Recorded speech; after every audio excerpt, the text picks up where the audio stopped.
Nah, seperti ini teman-teman ya, menyebarluaskan data pribadi di grup-grup yang ada di Facebook. Assalamualaikum warahmatullahi wabarakatuh. Apa kabar teman-teman semuanya? Semoga semua dalam keadaan sehat walafiat ya. Diberikan kesehatan, kelancaran, serta kemudahan dalam segala urusan apapun itu hari ini. Makin semangat lagi kita, makin kuat mental. Oke teman-teman, kali ini saya akan membahas tentang sekarang ini banyak DC-DC pinjol-pinjol bocil nekat lakukan ini. Rata-rata hampir di semua pinjol. Nah, apa saja itu, bagaimana cara mengatasinya? Kita akan bahas secara tuntas. Tapi sebelumnya saya harapkan kalian semuanya sudah subscribe channel ini agar channel ini terus berkembang dan dapat memberikan informasi terbaik buat kalian yang galbay. Oke teman-teman, ini dia buat kalian.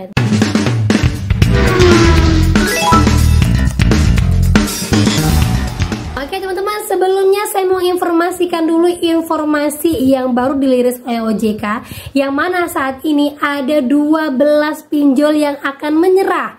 Nah, 12 pinjol ini kita akan ketahui di akhir Juli ini. Karena apa? Sekarang 12 pinjol ini sedang gencar-gencarnya mencari investor dari luar negeri.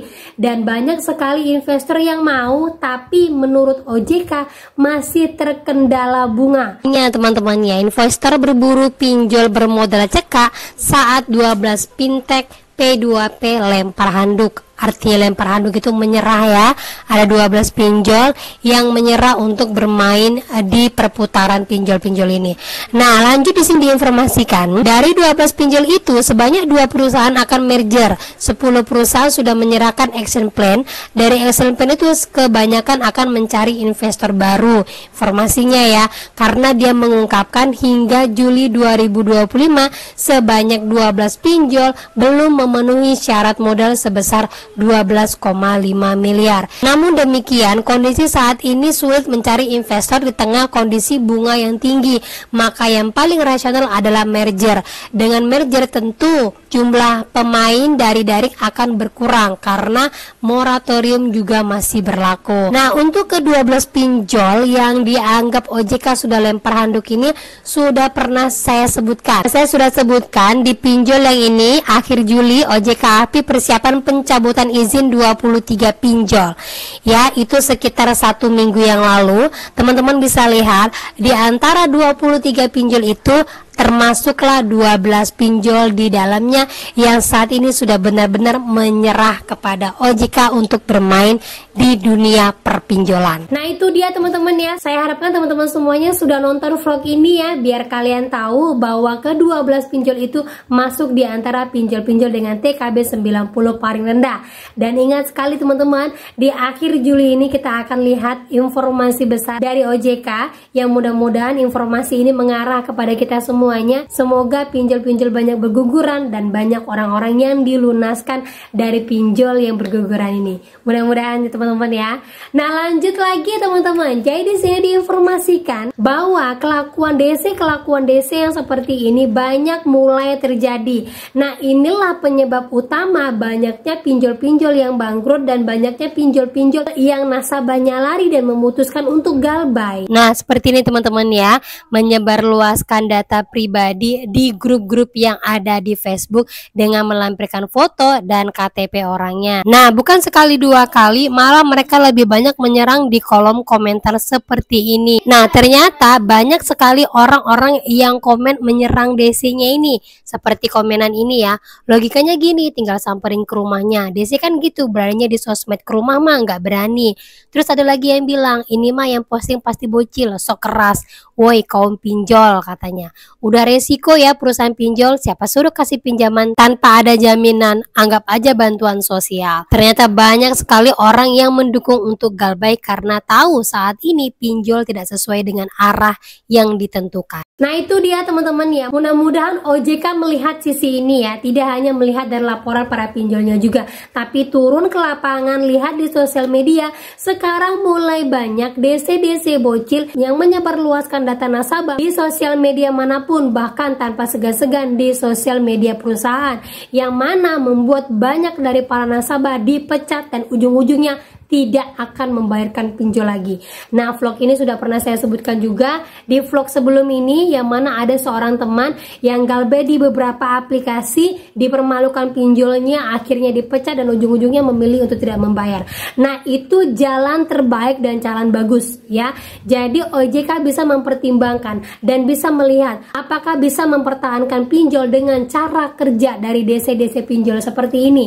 Nah, mudah-mudahan tidak teman-teman ya. Nah, buat teman-teman semuanya juga, kalau kalian mendapatkan model yang seperti ini, kalian harus tahu ya, beberapa pinjol-pinjol yang sering menyebarkan luas seperti ini, biasanya pinjol-pinjol ini tidak pernah menyebutkan nama aplikasinya. Memang sengaja teman-teman, karena baik ilegal, legal itu sama. Jangan hanya mengkambing hitamkan pinjol ilegal, karena pinjol legal pun sama. Dan mereka sengaja tidak menyebutkan nama aplikasi sebagai kamuflase mereka. Nah, kalau kalian mendapatkan yang seperti ini, kalian gak usah gegabah. Karena apa? Banyak sekali orang-orang yang akan membela kalian, bahkan mencaci maki DC-nya yang dengan sengaja menyebar luaskan seperti ini. Dan kita bisa ancam DC-nya kok, langsung kita keluar UU ITE-nya ya. Kemudian lagi DC-DC yang model seperti ini adalah DC-DC bocil, yang dimana DC-DC bocil ini sebenarnya di bawah tekanan daripada DC-DC senior, yang mereka menggunakan metode jadul,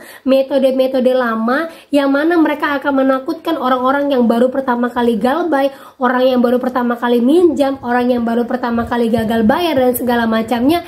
Dan sengaja emang ditakutkan model seperti ini agar kalian buru-buru cari pinjaman dan ujung-ujungnya terjerat lagi yang namanya gaya lubang tutup lubang.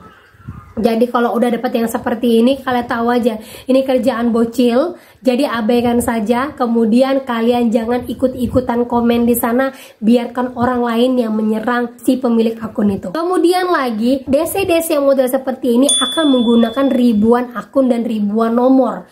Jadi kalian tidak usah khawatir kalau sudah model yang seperti ini, kalian tahu ini dari pinjol mana. Apalagi buat orang-orang yang memang galbaynya hanya di beberapa pinjol saja dan terlihat ada satu pinjol yang paling menonjol, kalian bisa pastikan itu dari DC-nya. Kemudian kalian bisa screenshot, laporkan kepada form pengaduan OJK, sebut nama aplikasinya, atau kalian bisa ancam pinjolnya, langsung DM ke pinjolnya langsung. Tetapi jangan lupa kalian buat pengaduan di media konsumen Google ya, cari ya di Google. Buat apa? Buat memberikan efek jera kepada pinjol-pinjolnya, karena kalau sudah seperti ini pasti banyak sekali orang yang langsung gagal bayar ataupun orang-orang yang langsung bertindak keras kepada pinjol ini, yakin saya.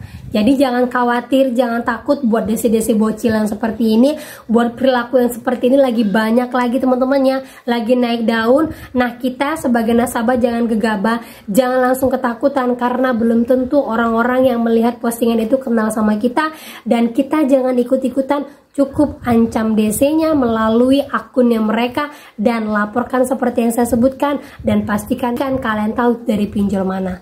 Yuk teman-teman ya. Nah, buat kalian semuanya masih gagal bayar sampai hari ini, saya pastikan semangat, kuat mental lagi, karena pasti akan lebih banyak lagi gempuran dan juga metode-metode baru atau jurus-jurus baru yang akan dikeluarkan para DC-nya. Saya akan update terus buat kalian. Yang penting kalian fokus saja untuk terus bekerja, konsentrasi pada keluarga kalian, jangan menyerah, karena saya yakin orang yang tidak pernah menyerah adalah orang yang akan dipenuhi rezekinya pelan-pelan tapi pasti. Gitu teman-teman ya. Nah oke, itu dia informasi yang bisa saya sampaikan buat kalian pada hari ini. Semoga informasi ini menjadi mood booster buat kalian semuanya. Dan akhir kata saya ucapkan Assalamualaikum warahmatullahi wabarakatuh.